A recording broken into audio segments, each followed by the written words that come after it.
नमस्कार एवरीवन। जन राष्ट्रवाद का उदय सेशन नंबर 17 16 सेशन हमारे हो चुके हैं। लास्ट सेशन में हमने कंप्लीट कर लिया था सभी ने अवज्ञा आंदोलन, जिसमें हमने नमक कानून को हमने तोड़ा था और उससे जुड़ी हुई सभी ने अवज्ञा से जुड़ी हुई जो भी बातें थी, जो भी घटनाएं थी, उनको हमने कवर किया।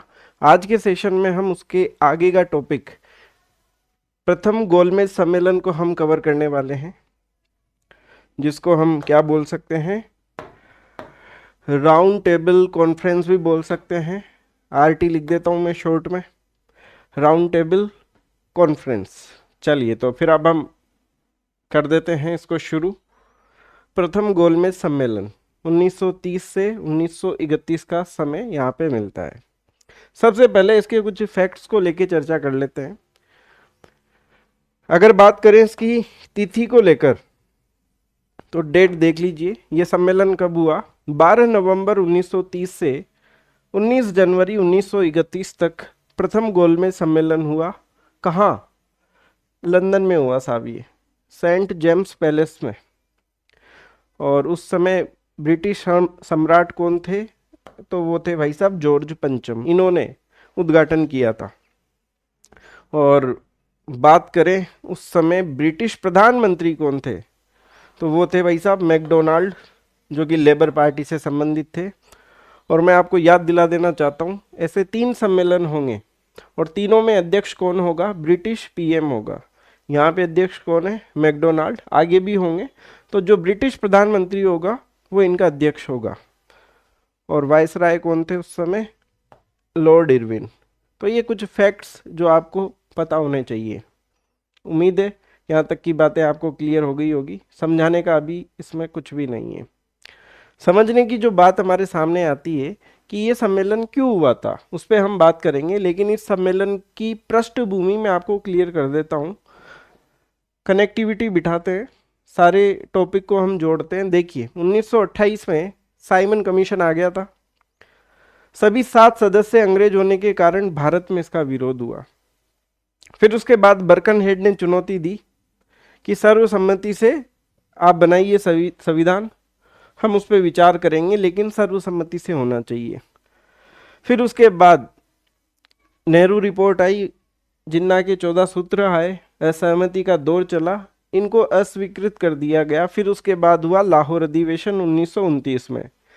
26 जनवरी को स्वतंत्रता दिवस मनाया गया और प्रतिवर्ष मनाने की घोषणा की गई। पूर्ण स्वराज्य की मांग की गई।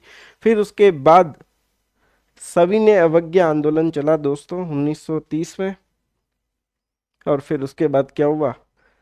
मई 1930 में साइमन रिपोर्ट प्रकाशित हुई और ब्रिटिश सरकार द्वारा प्रथम गोलमेज सम्मेलन बुलाने की घोषणा हुई।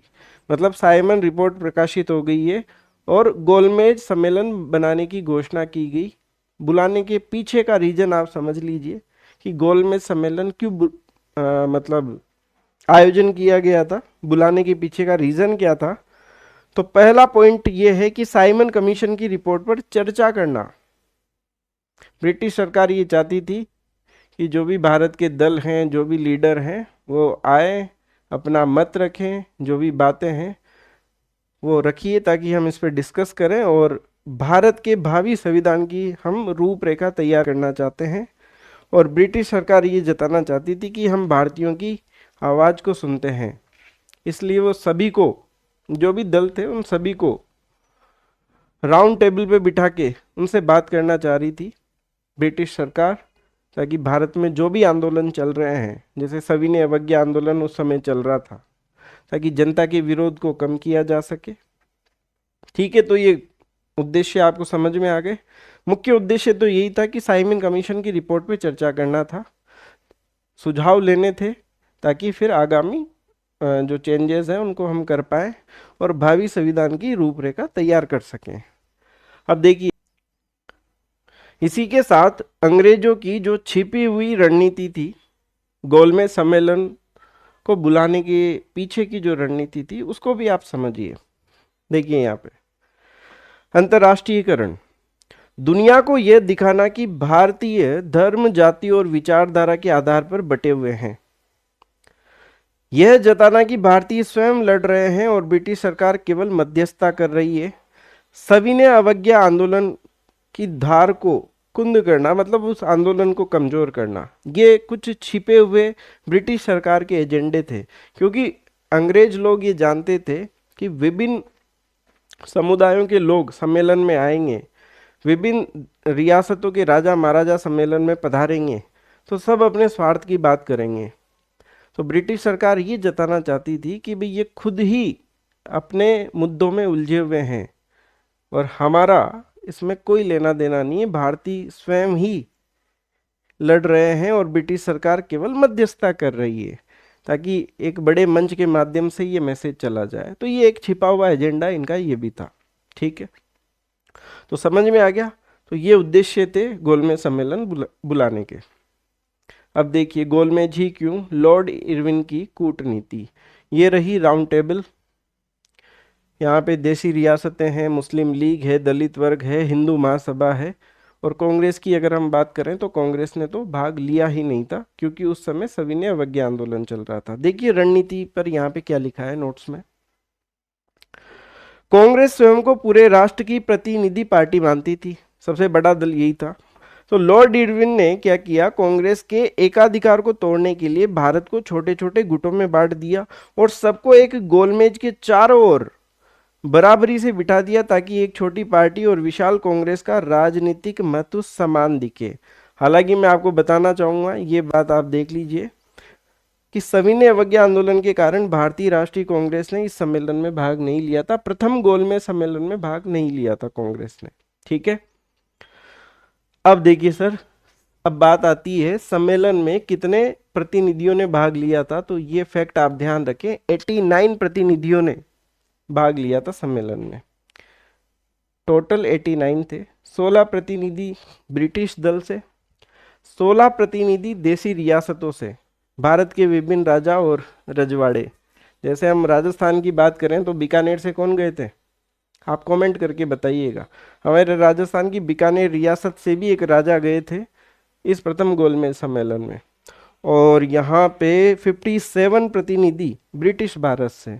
तो ये टोटल 89 मेंबर इस सम्मेलन में गए थे। तो ये बात भी आपको ध्यान में रखनी है। चलिए आगे बढ़ता हूँ। अब देखिए प्रमुख भारतीय प्रतिनिधि और उनके दल, कौन से दल से कौन कौन गए थे हम बात करते हैं। जैसे उदारवादी दल की बात करें तो यहाँ से तेज बहादुर सप्रू और चिमन लाल सीतलवाड़। बात करें हिंदू महासभा से तो BS मुंजे, MR जयकर। अब देखिए इनमें समझाने का कुछ नहीं है, ये सीधे सीधे फैक्ट हैं। अगर मुस्लिम लीग की बात करें तो मोहम्मद अली जिन्ना, आगा खां और मोहम्मद शफी। सिख और ईसाई की बात करें तो सरदार संपूर्ण सिंह, उज्जवल सिंह और KT पाल, जो कि ईसाई का प्रतिनिधित्व कर रहे थे, ईसाई धर्म का। दलित वर्ग से थे BR अम्बेडकर और महिलाओं में बेगम जहान आरा शाहनवाज और राधाबाई, ये 2 महिलाएं थी दोस्तों। ठीक है जी, तो ये प्रतिनिधि और उनके दल। पूछ लिया जाए कि मोहम्मद लीग मुस्लिम लीग से कौन थे, दलित वर्ग से कौन थे, तो ये आपको पता होना चाहिए। क्लियर है, इनमें समझाने का कुछ भी नहीं है, सीधी सीधी बातें हैं। तो ये हो गए 89 प्रतिनिधि और ये हो गया इनके दलों का संबंध। अब देखिए 89 को हमें याद नहीं करना है, जो मुख्य लीडर है उनको हमें ध्यान में रखना है। तो ये मुख्य लीडर्स का नाम हमने यहाँ पे लिख दिया है। अब देखिए इस सम्मेलन में क्या सहमति बनी, एकमात्र बड़ी सहमति अखिल भारतीय संघ। तेज बहादुर सप्रू, डॉक्टर अंबेडकर, अन्य दलों के समर्थन से सरकार ने एक संघीय ढांचे का प्रस्ताव रखा, अखिल भारतीय संघ का प्रस्ताव रखा। मतलब निष्कर्ष क्या निकला कि भारत में संघीय शासन व्यवस्था लाई जाएगी, जिसमें प्रांत और रियासतें दोनों एक साथ शामिल होंगे। ठीक है, तो इस एक प्रस्ताव पे सहमति बनी इस सम्मेलन में। और बाकी क्या हुआ, बाकी सभी दलों के अपने स्वार्थ के चलते सहमति आगे बन नहीं पाई। देखिए मैं आपको समझाता हूँ कैसे। अब बात करते हैं देसी रियासतों की।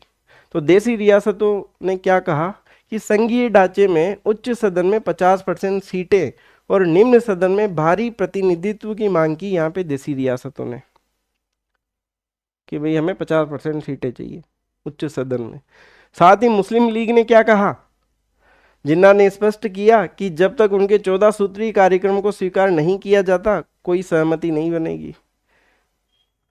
जो पूरे राष्ट्रीय मुद्दे थे वो गायब हो गए। पूर्ण स्वराज, स्वशासन पर कोई चर्चा नहीं हुई। हर गुट केवल अपने वर्ग के स्वार्थ और प्रतिनिधित्व के लिए लड़ रहा था, जिससे अंग्रेजों का फूट डालो का उद्देश्य सफल हो रहा था और अंग्रेज खुश हो रहे थे। बहुत बढ़िया, हम यही चाहते थे, हम यही चाहते थे और बिल्कुल ऐसे ही चलना चाहिए।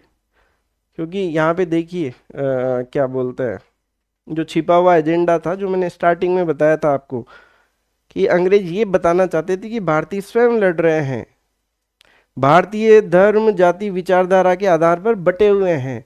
और यही चीज इस सम्मेलन में हो रही है दोस्तों। आप देख रहे हो कि हर वर्ग अपने हित की बात कर रहा है। तो इसके चलते क्या हुआ, एक तरह से सम्मेलन असफल रहा। फिर उसके बाद ये तो इन्होंने बात की, डॉक्टर अंबेडकर ने क्या कहा। एक बात मैं आपको एडिशनल बताना चाहूंगा, इस सम्मेलन में 9 उप समितियां बनाई गई थी। उन 9 उप समितियों में से 8 में कौन थे, डॉक्टर अंबेडकर सदस्य थे, पढ़े लिखे थे ये। जैसे मैं हम बात करें 2 समितियों का मैं जिक्र करना चाहूंगा, सैन्य उप समिति और अल्पसंख्यक उप समिति। ऐसी 8 समितियां थी, उनका हमें ध्यान में नहीं रखना है, केवल ये थोड़ा सा पता रहे आपको। ये 2 समितियां ध्यान रखना। सैन्य उप समिति में भी कौन शामिल थे, अंबेडकर साहब।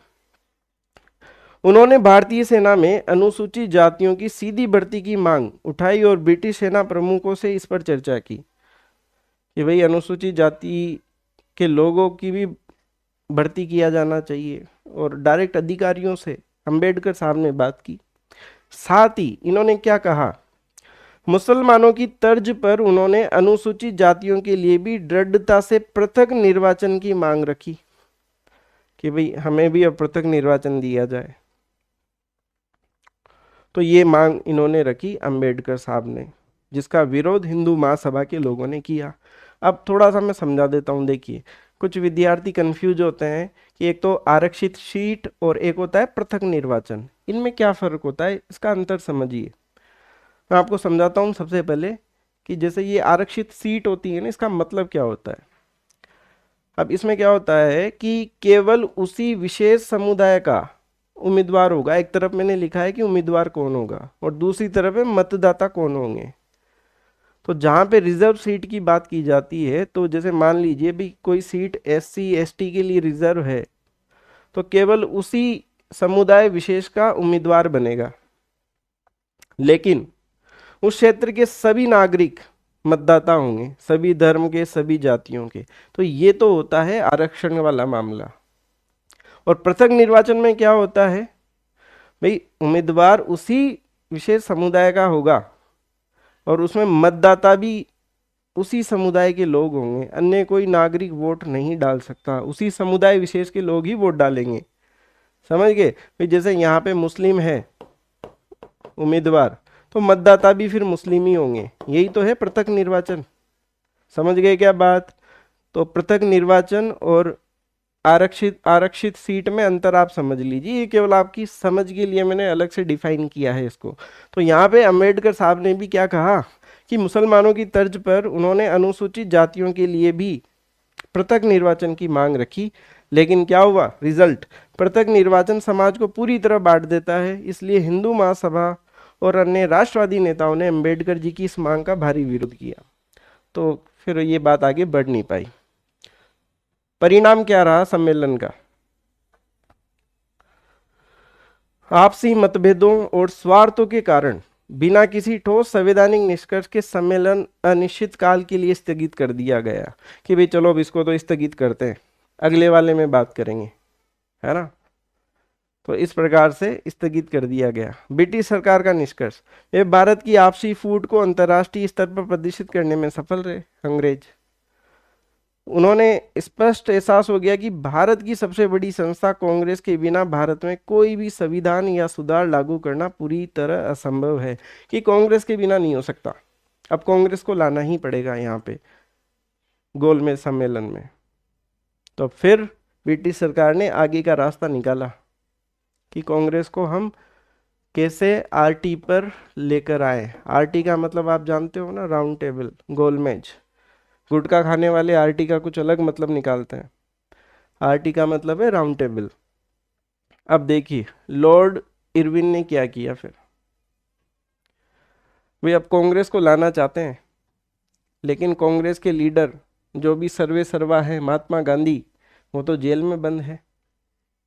फिर यहाँ पे नाम आता है तेज बहादुर सप्रू और एम आर जयकर ने मध्यस्थता का जिम्मा उठाया कि भाई हम लेके आएंगे। लॉर्ड इरविन से इन्होंने बात की, भाई हम लेकर आते हैं, हम कांग्रेस में बात करते हैं, गांधी जी से बात करते हैं।